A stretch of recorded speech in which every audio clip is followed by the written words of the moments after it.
Étudiants, bonjour. Aujourd'hui, nous allons aborder un thème avec l'intitulé l'échauffement en cyclisme.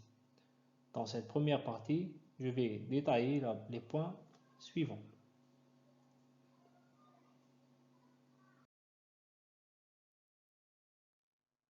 Donc, définition, méthode d'échauffement, les bienfaits de l'échauffement, caractéristiques de l'échauffement et enfin les phases de l'échauffement.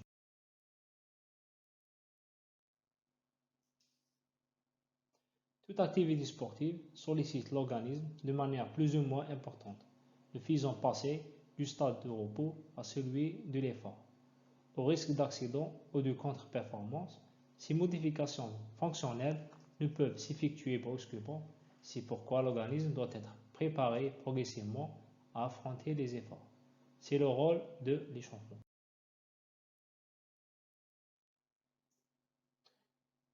L'échauffement avant un exercice anaérobie et aérobie peut préparer divers mécanismes physiologiques sur lesquels repose la performance athlétique, notamment la circulation sanguine, la cinétique de l'oxygène et l'activité métabolique. Les méthodes d'échauffement sont classées en deux grandes catégories, les échauffements passifs et actifs. Pour l'échauffement passif, donc, il permet une augmentation de la température centrale ou du muscle, sans épuisement des substrats énergétiques. Les augmentations de la température corporelle étant obtenues par des méthodes de chauffage externes telles que les douches, ces types d'échauffement passif ne sont cependant pas souvent pratiques sur le terrain. Concernant la deuxième méthode, l'échauffement actif est la stratégie d'échauffement la plus largement choisie pour la préparation à la compétition.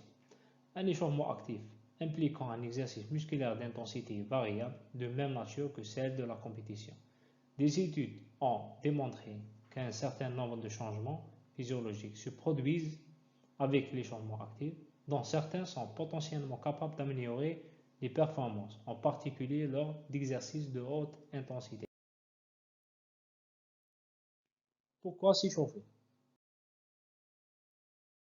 Donc, l'échauffement stimule la lubrification des articulations et diminue ainsi la friction entre les surfaces en contact. Il améliore l'élasticité musculaire et l'amplitude des mouvements. Il élève les températures internes et cellulaires. Il augmente la vitesse et la force de la contraction musculaire.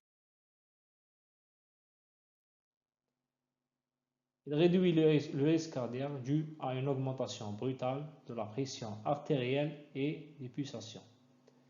Par l'augmentation du travail cardiovasculaire, il permet d'ouvrir les vaisseaux capillaires et donc d'améliorer l'irrigation du muscle. Et enfin, il augmente la chaleur locale au niveau des membres inférieurs, ce qui procure des meilleures conditions de collissement des fibrilles entre elles. Donc, l'échauffement présente des caractéristiques générales applicables à l'échauffement spécifique de chaque spécialité cycliste. Donc, un échauffement doit être complet. Les bienfaits d'un échauffement en profondeur, sollicitant l'organisme en sa totalité, donc sur le plan cardiovasculaire et respiratoire, sur le plan musculaire et articulaire et sur le plan nerveux. Deuxièmement, un échauffement doit être progressif. En utilisant de petits développements, l'échauffement commence lentement, en souplesse, et s'oriente vers la recherche de la vitesse de jambe. Dans un deuxième temps, l'intensité doit augmenter pour atteindre les rythmes de compétition dans lesquels on utilise des développements voisins ou égaux à ceux requis lors de l'épreuve. Un échauffement doit être continu, ne doit pas être ponctué d'interruptions et doit être effectué dans la continuité. Prolongé, plus l'effort auquel le coureur va être soumis est intensif, plus l'échauffement manque souvent d'intensité, de continuité, mais aussi de longueur. C'est parce que les cyclistes ont peur que la distance effectuée au cours de celui-ci leur manque en fin d'épreuve.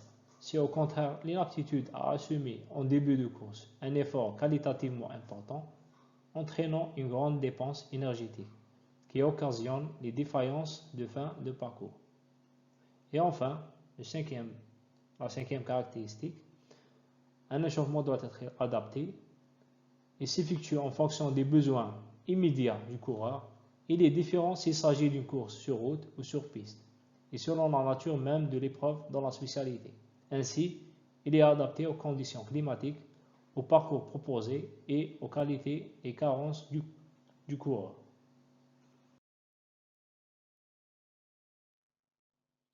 Tout un échauffement est composé de 3 phases. La première phase, c'est la phase de mise en train. Elle a pour objectif l'activation des systèmes cardiovasculaires, musculaires et neuromoteurs. Deuxième phase de déblocage, elle fait suite à la période de mise en train, au terme de laquelle le coureur roule durant une dizaine de minutes avec un développement inférieur d'une à 2 dents à l'arrière, à celui qui va être utilisé en compétition. Durant cette période, la fréquence cardiaque se situe entre 85 et 95 de la fréquence, bien sûr, pourcentage de la fréquence cardiaque maximale. Lors des ultimes secondes de cet effort, le coureur doit atteindre sa fréquence cardiaque maximale.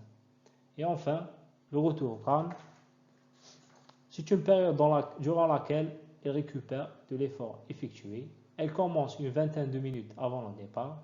Le retour au calme ne signifie pas cessation d'activité. En effet, le coureur continue à rouler sans s'éloigner du lieu de départ.